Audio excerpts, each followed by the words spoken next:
longer embalming them.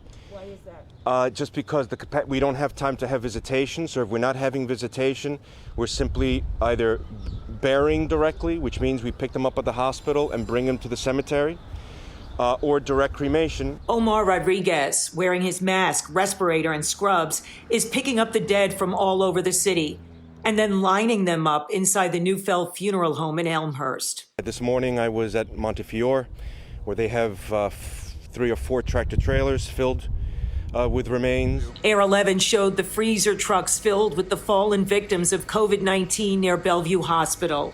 A viewer sent this footage of medical workers at St. John's Hospital in Far Rockaway, a zip code hit hard by coronavirus, putting remains into a truck this weekend.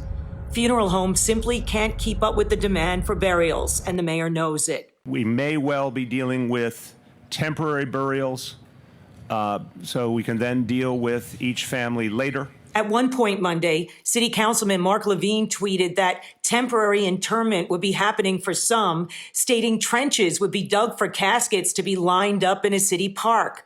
But City Hall quickly shot that down. Fresh Pond Cemetery and Crematorium in Queens has had to turn some families away, but Pix 11 was there as 2 more victims arrived. Dozens more are being sent to eastern Long Island. We're bringing the bodies out to Center Moriches, where they have more availability.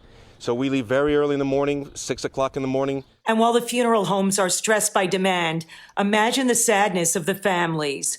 Melody Aravena said goodbye to her husband, Sonny, a father of 5, this past Friday, reluctantly using Facebook Live and Zoom. I don't want to continuously see this over and over and over and over, but at the same time, I wanted to give everyone that loved him. She remembered her husband's last words when she dropped him off at the emergency room. And I said, babe, don't be scared, don't be scared, you got this, you're gonna fight this. And he just said, Mel,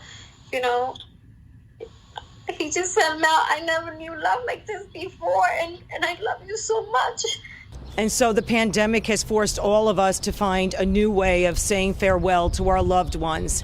And at this point in time, there's no way to tell how long this will continue.